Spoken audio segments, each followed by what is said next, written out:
How to apply for police verification certificate. Police verification certificate को कैसे apply करना है थ्रू डिजिटल और सीएससी पोर्टल के थ्रू, और उसमें ई चालान कैसे आप लगा सकते हैं, ये वीडियो मैं आपको बताऊंगा कि कैसे आपको ई चालान लगाना है।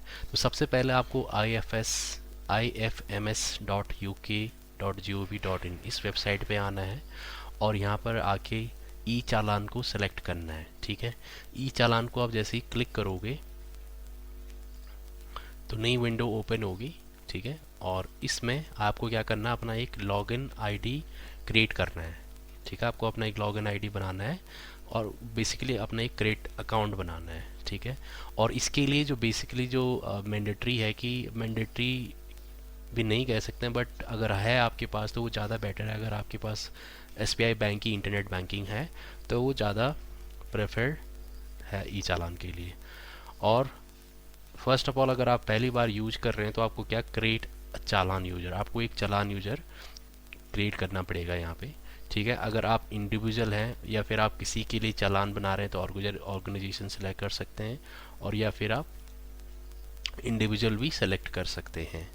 तो ये इस तरह से आपको अपना डिटेल डालना, name, email, last name, address, district में, और ये सब डाल के, और आपको गेट ओटीपी करना है। आपको ओटीपी आएगा, उस ओटीपी पे आपको क्या, एक वन टाइम यूज़र आईडी और पासवर्ड आएगा। ठीक है, यूज़र आईडी तो आपकी सेम रहेगी फॉर फर्दर यूज़ के लिए, बट आप अपना पासवर्ड आप क्या चेंज कर सकते हैं। तो ये आपको ओटीपी के माध्यम से आपको ये मैसेज अपने फ़ोन या ईमेल आ जाएगा तुरंत जैसे ही आप रजिस्ट्रेशन करते हैं। अब मैंने अपना एक रजिस्ट्रेशन किया है तो मैं अपना अकाउंट खोलूँगा जिसमें मैंने लॉगिन करा हुआ है, ये है। तो देख सकते हैं कि ये मेरा दिनेश कंप्यूटर के नाम से मैंने क्या एक यूज़र रजिस्ट्रेशन किया है, और यहाँ पर देख सकते हैं कि सारे ऑप्शंस हमारे पास हैं। चेंज पासवर्ड कर सकते हैं, यूज़र प्रोफाइल में आपको जो भी अपडेट करना है वो कर सकते हैं, और ई चालान एंट्री और ई चालान हिस्ट्री। ठीक है, तो अगर ओके लॉग आउट हो गया, एक मिनट।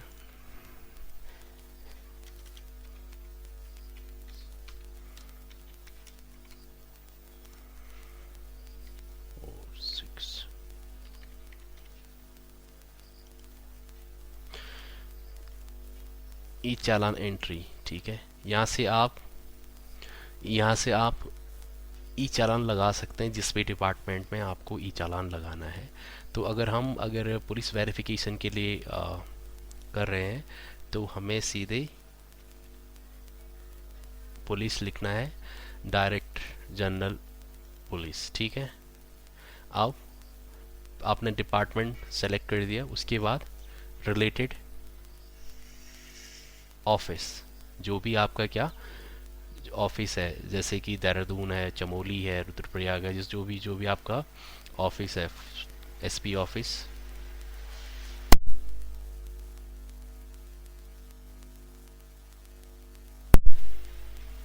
जैसे कि मैंने गोपेश्वर चूज किया फॉर एग्जांपल।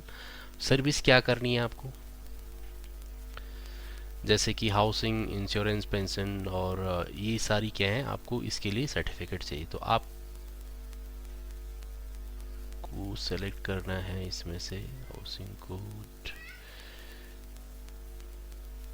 ये वाला। ठीक है, 0055 पुलिस के लिए। जैसे ही आप करोगे कंटिन्यू कर, मान लो आपने कंटिन्यू किया, अब आपको यहाँ पर कौन सी सर्विस चाहिए वो आपको ऐड करनी है। बेसिकली हमको चाहिए पुलिस वेरिफिकेशन करवाना है हमें, तो पुलिस फीस इसमें आपको सेलेक्ट करना है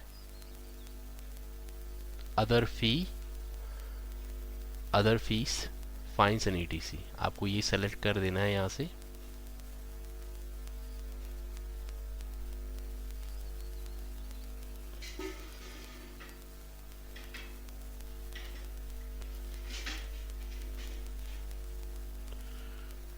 अदर ये वाला है आपका,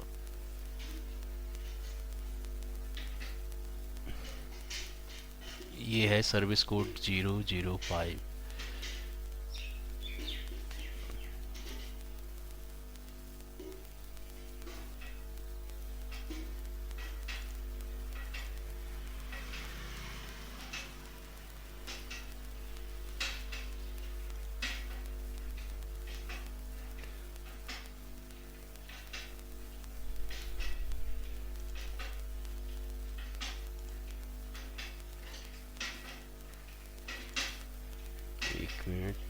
सेलेक्ट नहीं हो पा रहा है।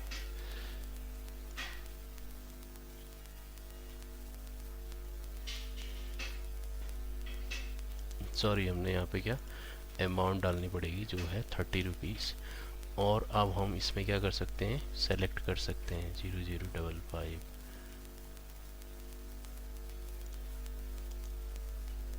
ठीक है, हमने ये सेलेक्ट कर दिया। इसके बाद प्रोसीड करेंगे। यहाँ पे प्रोसीड करने के बाद डिपॉजिटर नेम, आप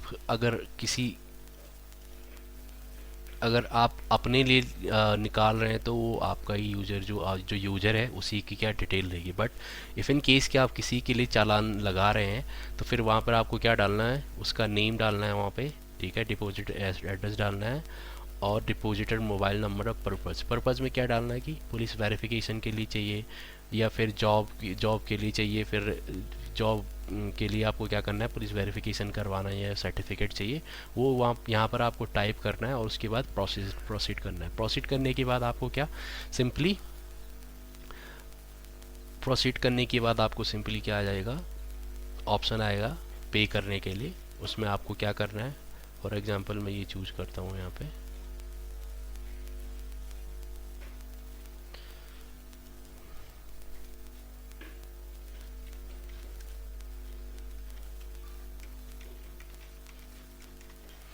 अगर मैं इसको प्रोसीड करता हूँ यहाँ पे, ठीक है, तो ये आ गया यहाँ पे मेरे पास। ठीक है, अमाउंट। अब यहाँ पे आपको क्या करना है, ये आपके पास डिटेल्स आ गई। यहाँ पे क्लिक हियर टू प्रोसीड। ठीक है, यहाँ पर जैसे ही आप प्रोसीड करेंगे, are you sorry you want to process, जैसे हमने प्रोसीड किया तो आपको सीधे सीधे ये क्या हो जाएगा, SBI बैंक की नेट बैंकिंग के लिए आपको बोलेगा कि आपको क्या पे करना है। तो इसीलिए मैं बोल रहा था कि आपको क्या है, आपके पास SBI बैंक की इंटरनेट बैंकिंग सेवा होनी बहुत ज़रूरी है। तो ये है, जैसे ही आप पे करोगे तो आपके पास क्या आ जाएगा, एक स्लिप आ जाएगी, पेमेंट स्लिप, और जिसमें आपकी सारी ई चालान की डिटेल्स होंगी। तो इस तरह से आप क्या कर सकते हैं, अपना पुलिस वेरिफिकेशन करा सकते हैं through CSC portal, digital CSC portal के माध्यम से, और अपना खुद चालान भी लगा सकते हैं। ठीक है, तो इस तरीके से आप कर सकते हैं। अब इसके बाद मैं आपको बताऊंगा कि कैसे आपने डिजिटल CSC पोर्टल से वेरिफिकेशन और कैरेक्टर सर्टिफिकेट के लिए अप्लाई करना है। तो देखते हैं दूसरे वीडियो में। Thank you. तो दोस्तों आप देख सकते हैं यहाँ पे मैंने एक एप्लीकेशन खोली है जिसमें मैंने अप्लाई किया है एक कैरेक्टर सर्टिफिकेट के लिए। ठीक है, ये देख सकते हैं इस एप्लीकेंट की डिटेल्स ये सारी मैंने यहाँ पे डाल रखी हैं। अब इसमें जो डॉक्यूमेंट्स आपको लगते हैं, सबसे पहले ID प्रूफ में आपका आधार हो गया, एड्रेस प्रूफ में आपका क्या खतौनी हो गई, जो आपकी फैमिली खतौनी हो गई, और आप परिवार रजिस्टर की कॉपी हो गई, और ई चालान की कॉपी। इस तरीके से आपके पास ई चालान की कॉपी डाउनलोड हो जाएगी IFMS की वेबसाइट से। जैसे ही आप वहाँ पर पे करोगे, वो कॉपी आपको यहाँ पे अपलोड कर देनी है, और अपलोड करने के बाद क्या है, आप सिंपली अप्लाई हो जाएगा आपका। तो देख सकते हैं, जब मैं सबसे पहले यहाँ सर्विसेज में जाता हूँ और रेवेन्यू डिपार्टमेंट के अंदर मेरे को सिंपली क्लिक करना है यहाँ पे कैरेक्टर सर्टिफिकेट के लिए, और यहाँ पर आपको जो भी डिटेल्स पूछी जा रही है वो डिटेल्स आपको फिल करनी है। फिल करने के बाद सबमिट कर देनी है, और एट द एंड आपको क्या कैरेक्टर सर्टिफिकेट अप्लाई हो जाएगा, जो कि within maximum 15 days, but आ जाता है 7-8 या 10 डेज़ के अंदर आपका क्या सर्टिफिकेट आ जाएगा। तो इस तरीके से आप अप्लाई कर सकते हैं। और अगर आपको कोई इश्यू आता है, कोई दिक्कत, कोई समस्या आती है, तो आप सिंपली कमेंट कर सकते हैं और पूछ सकते हैं कि जो भी आपकी समस्या है। और रिक्वेस्ट करता हूँ कि please subscribe channel and share the video. Thank you.